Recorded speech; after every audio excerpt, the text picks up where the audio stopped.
Hi and welcome to Football with Fakir, your ultimate source for your football content. And in today's video, we'll be looking at my vote for the Premier League fan team of the season. So in today's video, we'll be looking at my vote for the Premier League team of the season. In the description, I provided a link where you can vote for your team of the season. Please note that this is my views, and also the players selected is how the Premier League presented the players on their website. They provided 10 players for each position. The only difference is in your fullbacks is your right back and your left back is where they had 5 players each. So it will be a standard 4-4-2, 1 goalkeeper, 2 centre backs, right back, left back, 2 midfielders. They have forwards, which is basically wingers, and then 2 strikers. Before we get into the video, don't forget to like, comment and subscribe. Also to hit the notification bell. We do like and heart every comment we receive on our page. And let's jump straight into the video. So in the goalkeeper of the season department, I felt there's only 2 goalkeepers who deserved this award. It was either David Raya of Arsenal or Matt Sells of Nottingham Forest. In my opinion, I went with Matt Sells. Him together with David Raya had to share the Golden Glove as they both managed to keep 13 clean sheets. The reason I went with Matt Sells is because if you look at the 2 sides, Matt Sells plays a pivotal role in the Nottingham Forest team. He is the 4th highest goalkeeper in the saves department with 120 saves. He also is an important part in the Nottingham Forest side qualifying for Europe by narrowly missing out on the last day for a spot in the Champions League. So we're going to the right back position again. Like I mentioned, only 5 was nominated for the right back. And when I look at the right back, you have to look at a player who's complete, in my opinion, can attack and defend. For example, Wan-Bissaka, we know he's good defensively, but going forward, his decision making is not the best, as well as execution in the final third is not the best. Look at Trent, for example, again, a player who's good going forward, good on the ball, can spray passes, can deliver good crosses, but defensively he's very weak. I've went with Crystal Palace's Daniel Munoz. The Colombian has been exceptional throughout the season. 11 clean sheets in 37 appearances, with 5 assists and 4 goals. He hasn't made any error that led to a goal, and has 44 interceptions. This is a player who goes up and down. Decision making in the final third is spot on. Plays from byline to byline, recovers well, can match any winger for speed, has strength as well. So I feel this season Daniel Munoz from Crystal Palace has been exceptional. When I made my decision for the left back, it was based on the same criteria as I selected my right back. Someone who can go forward and defend as well. Mainly defensively, but if they bring attacking numbers, it benefits the team. I've looked at the 5 players nominated and look at Anthony Robinson going forward, over 10 assists for the season. Fulham has benefited from that. If you look at a player like Gavadio, defensively solid, in attack is good as well, providing goals and assists. However, I feel Gavadio has not been up to the standard he was previously. So my final 2 was left with Milos Kirkos of Bournemouth and Marco Corella of Chelsea. I opted for the Bournemouth left back. Kirk has played every match this season, 9 clean sheets, only made 1 error leading up to a goal, scoring 2 goals and 5 assists. He's been spoken about. He's been on the radar of top clubs, and you might see him move to Liverpool at the end of the season. So my left back and right back will be Milos Kirkos, left back of Bournemouth, and my right back is Daniel Munoz of Crystal Palace. Looking at this list that the Premier League provided for centre backs, I feel there's some good nominations on there. Players like Mark Gay, James Tarkowski, Dan Burn. I feel they all deserve a shout for the performances they've put in. I've narrowed it down to 5, which I will then need to make my selection on. I feel the Nottingham Forest pair, as a pair, they are good, not individually. I feel they complement each other well, Milinkovic and Murillo. 13 clean sheets together for the 2 of them, as well with Matt Sells behind them, who is my team of the season. I felt they were pivotal in Nottingham Forest campaign this season. Looking at William Saliba as well, another player who we know is fantastic, but I feel my top two is Virgil van Dijk and Gabriel. I feel the Liverpool captain needs no introduction. I mean, 37 matches played, 14 clean sheets across the 37 matches that he's played. He has the most clean sheets for any player in the Premier League, more than any goalkeeper as well. His passes, he leads the passes with just under 3,000 passes within the league. Over 154 long balls, accurate long balls, 3 goals with 1 assist. I feel his leadership on the field as well has led Liverpool to the title. He's been there before. So I feel that he deserves no introduction, and I feel many people add him into the squad as well. My second choice was Gabriel of Arsenal.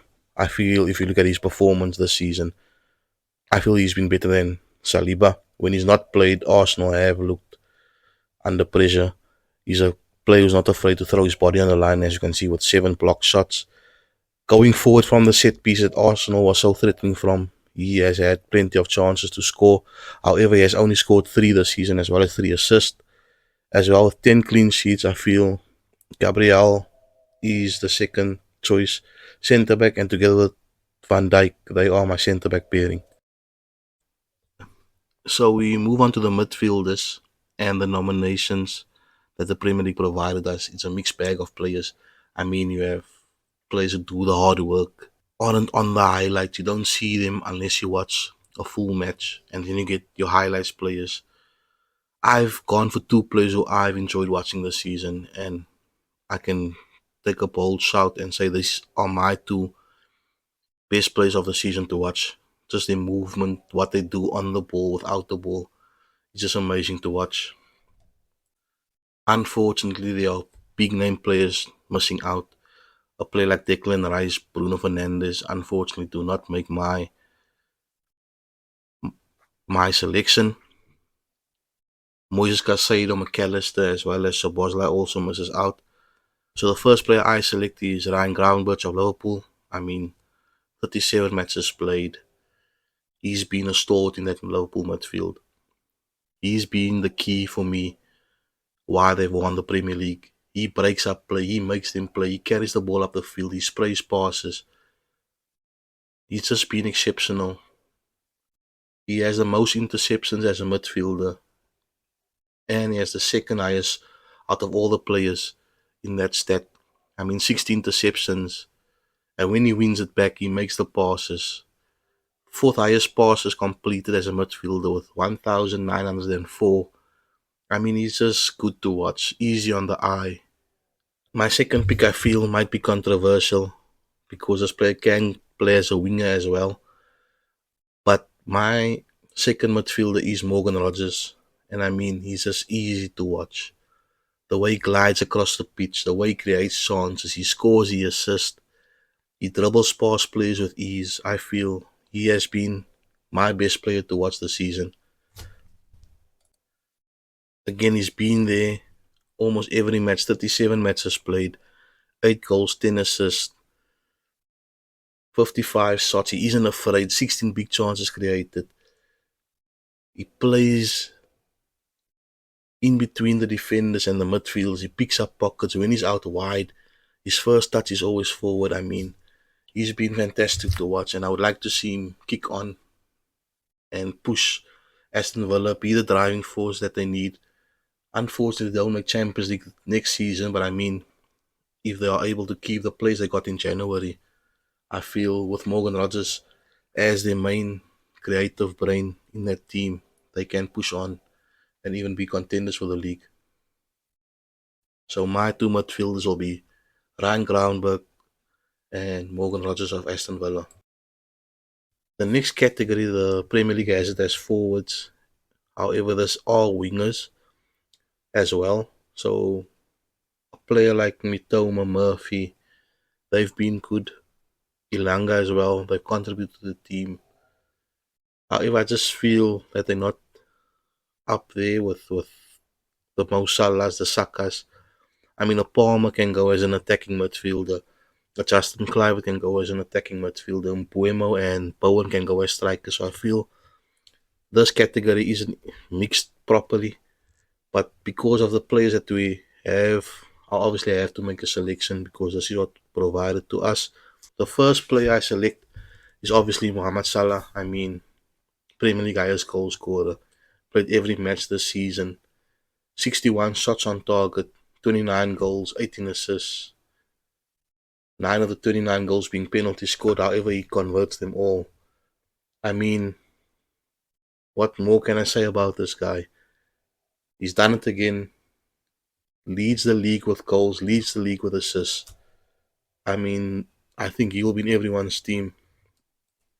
The play on the other side, I feel, is where you can put anyone down and it will be up for debate. I've narrowed it down to two players, which is Bukayo Saka of Arsenal and Cole Palmer of Chelsea. I've went with Cole Palmer basically because Chelsea will play Champions League because of Cole Palmer. The reason why I went with Palmer over Saka, I feel the matches Saka has missed is what counts against him. Yes, if Saka played, would Arsenal have gone on then to win the Premier League? We can't say. However, I feel if Palmer didn't have an effect on the match, Chelsea was in trouble. Again, a player who gets the numbers up there 15 goals, 8 assists in 37 matches. But again, a creative brain, someone who can play on the right, play on the left, play as a number 10. He pops up when the team needs him. I mean, he has aura about him, he has class about him. He's not afraid to take a risk. He can dribble. He isn't the quickest players across the pitch, but however, he finds himself at the right place at the right time. So on the other side, as a forward, I'll go with Cole Palmer. So my two weakness or two forwards will be Cole Palmer and Mo Salah. So let's move on to the strikers of the season. And who would have thought we'd be mentioning Danny Welbeck and Chris Hood in 2025 as nominees for striker of the season? I mean, they both scored goals. Danny Welbeck scoring 10, while Chris Hood has scored 20. In my opinion, Erling Haaland has underperformed. Yes, he has scored 21 goals, but I mean, in the Man City team, he should be standing out. When the team needs him the most, he should be scoring the goals. He's gone ghost in too many matches, especially in the big games when the team needs him, so unfortunately he will miss out. So the first player on my list is Alexander Isak. The Newcastle striker has scored 23 goals. Second highest in the league, behind Mo Salah. 6 assists, 4 penalties scored, 46 shots on target. So I mean, he's basically scoring of every shot on target he scores. I mean, the Swedish international is an all-round striker. Scores with his left and right, inside the box, outside the box. Good in the air, can run behind the defenders. You can move him to the wing if you need it to. I feel a big move is on the cards for Alexander Isak, whether it is to Arsenal, whether it is to Barcelona. I feel he needs to play at the highest level for the good clubs. Not saying Newcastle isn't good. I just feel with more quality around him, we'll see more out of Alexander Isak. And my last player, who many will say is more of an attacking midfielder, however, he's been put down as a striker. Matthijs Cunha of Wolves, what a player he is. He is a fiery player, he is feisty. But I mean, you can't deny this player's talent. 15 goals, 6 assists. Again, he's a risk taker. He's not afraid to take a chance. We've seen him score goals from the corner, from free kicks. He's created 4 big chances. I mean, he's just magnificent to watch. Again, another player who's been linked to major clubs. The major talking point is Manchester United. But I feel that this is another player who needs to play Champions League football to be seen, for him to get into the Portuguese national team, and then obviously for him to take his football to the next level. But my two strikers for team of the season for the season 2024-2025 is Alexander Isak and Mateus Cunha.